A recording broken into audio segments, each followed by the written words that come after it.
Hey guys, and welcome here again on Students Endeavor. So over the course of the past couple of weeks, I've had a lot of comments about how I do photos, how I get the inspiration to do photos, what kind of equipment I'm using, and well, how I get the quality that I do to in the end convey the emotions that, I felt when I saw the pictures that I ultimately took to show you in my blog.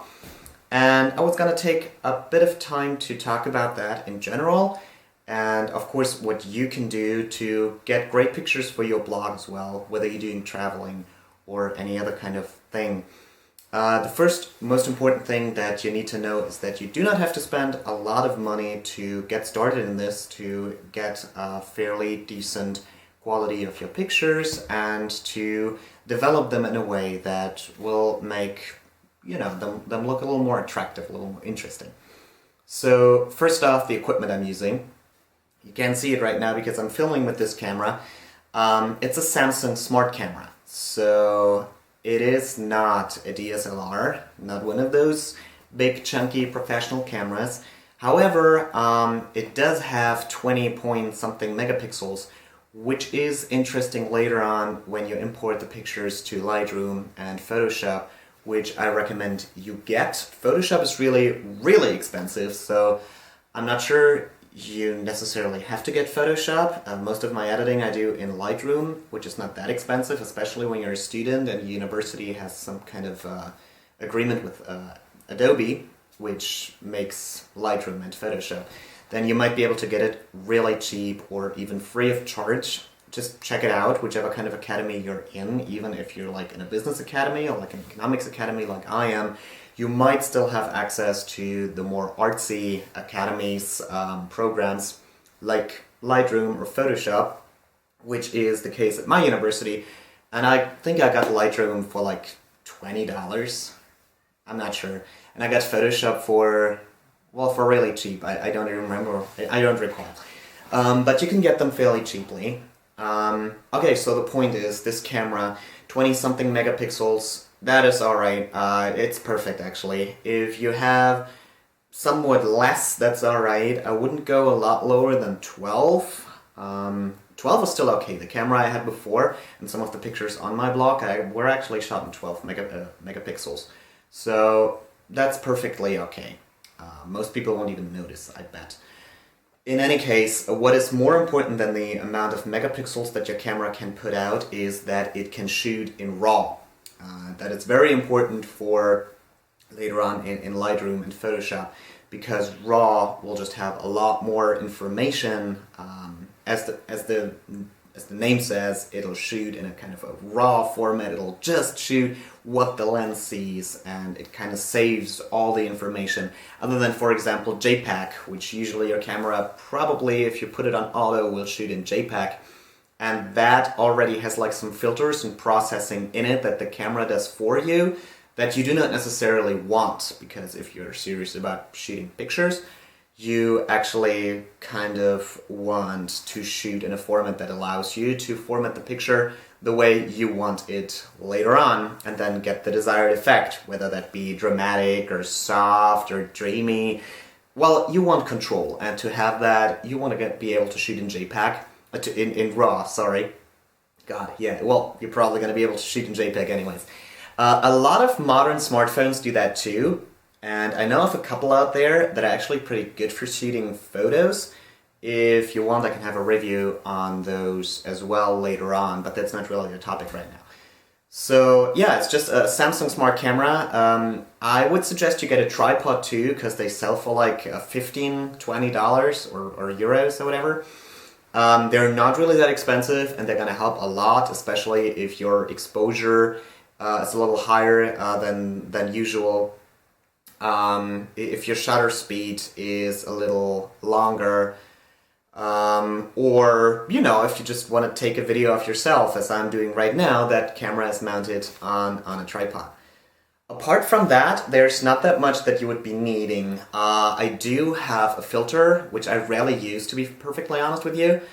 I have some lighting going on here in the studio right now, but that is just a regular IKEA kind of lamp that I put like a picture frame and some foil in front of. It's a really, really cheap way to get sort of professional looking lighting in your studio. So what I do afterwards is I import it to Lightroom, and I might be showing my workflow later on. If that's something you guys want, let me know. And in really rare cases, I go to Photoshop, but I tend to not do that because I just want to shoot what I see and I want you to see what I saw. And Photoshop is kind of just a way of editing the picture to a point that it's not real anymore. So I like to just keep it in Lightroom in RAW, which is going to do a really good job in Lightroom. And well, I shot a video today because a lot of people also asked me about not just how I shoot my pictures, but also how I get the inspiration. And the thing is, you don't need a lot of inspiration. You can travel a lot, like I did over the past couple of years, as you saw on the blog, and you will get inspiration on the go, basically, but you don't need that. I mean, I left the house today and it took me like 5 minutes to find something that I wanted to take pictures of. It was like a small little pond. It's not that special, but you just want to kind of develop the sense of seeing something that might be interesting, and then just play around with the camera, because there's basically 3 settings, which is aperture, shutter speed, and the ISO, or ISO, I'm not sure how you say that. But that's the 3 values you want to play around with, and they give you different exposures, they give you different fields of depth, and so forth. And once you get to playing with that a little bit, you can basically make anything interesting. A friend of mine also, yesterday, he challenged me to a build of a product photography setup that is as cheap as possible. I'm actually shooting for just using stuff that I already have and making a product photography box out of it. I'm not sure how far I'm going to get with that. I'm not that far along yet, but I'm definitely going to make a video of that too. So, inspiration, it comes down to what you see. Just keep your eyes open for nice scenery you want to take a picture of. Take a picture and see how it turns out, because photography is a lot about experimentation as well. We're just gonna cut over to my outdoor scene today, and I'm gonna show you a couple of the pictures I took, and I'm gonna tell you how I took them, and then I'm gonna see you back here. Alright guys, so this is the outdoor part of today's video, and this video has one specific point, which is there's no bad shooting conditions. It doesn't really depend on the weather. As you can see, we're today in a fairly overcast weather situation here. There is some sun, there's a lot of sunlight actually going on, so if you want to shoot with a filter, you might want to do it in a way that you don't overdo it, because even though it's overcast and it seems a bit more dim, the light that you're experiencing, it might not be as dim as you think generally, because there's still a lot of light passing through the clouds, which you can see when you have one of these eyeglasses that are dim. With the sunlight, you can see right now mine dimmed, which is because of the UV light that is still coming through, that also your camera will pick up. So it's not just about the situation you're shooting in, but also about the setting. And if you're really serious about taking good pictures, you're going to want to be able to shoot in almost any kind of setting. So I found this little pond basically right next to my house that I'm living in right now. I wasn't even aware of it, but you should be able to just go out, walk a couple hundred meters, and see something that you would really like to take a picture of. And as you can see, there have been a couple of pictures that I took from this very situation, this very setting. I'm gonna have a little blind over to them right now, as you can see. There's some architecture going on here, obviously, around the pond. Then there's vegetation, and even though it's winter right now, and it's probably not as green as you would want it to be for like a perfect dreamy shot, there's a lot of vegetation that you can still take advantage of that will capture, for example, the wind blowing in the weeds right over there, that will agitate the water and give you nice effects. If you want to shoot water and make it really interesting, especially in an overcast day like today, I'd recommend long exposure. So that means you choose an aperture that gives you a nice field of depth, but not too much. So around an f8, like an 8 stop. and you want a long exposure time, so that means around 30 seconds could be good for the current weather situation, but you'll definitely need a filter. So I'm gonna put a couple of links in the description if you're interested in getting one.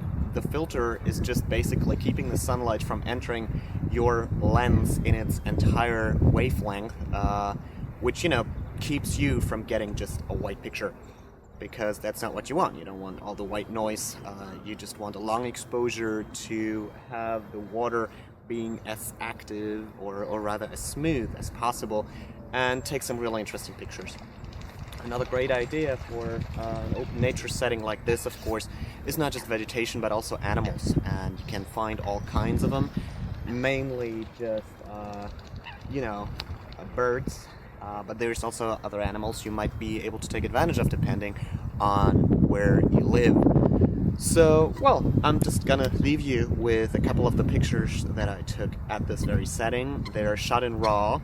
I'd recommend you shoot basically anything you do in RAW, especially in conditions like this when it's overcast and you have the sunlight somewhere behind the clouds. If you shoot in RAW, you have great capabilities of later on going into the pictures and editing them for exposure and so forth, color intensity, vibrance, which is basically going to make you able to get really dramatic effects on the clouds, which is just what you want, which I'm probably going to make another video of in the near future. Actually, on that matter, one more very important thing is if you don't have a lens right now, you can always use your sunglasses, which is a really good idea. If you don't have one right now, if you don't want to buy one, even though you should because they're like, $1 or €1, depending on where you're living, they're really cheap. And they will help you a lot, especially with long exposure photography. And there you go, that's it. It's really easy to spot the next location for your perfect picture, and it doesn't even have to take that much of your time, because as I said, it took me like 5 minutes. I just went for a walk, and just always have your camera with you, which is also a great advantage of one of those compacts. Not necessarily talking about like the little compact cameras, but I'm talking about like I think they're called system cameras, which is like a hybrid between a DSLR and your regular compact. But you can always have that in your pocket, and when you see a great opportunity to take a picture, just take it, see where it takes you, and learn from your experience. And I'm hoping to see all you guys' pictures too, if you happen to be on WordPress. I'm basically following a lot of people who follow me as well, because usually they're also photographers, they're into traveling, so I'm watching your videos and your pictures too, just in case you're wondering. And if you're on YouTube, just subscribe to the channel to get more videos like this.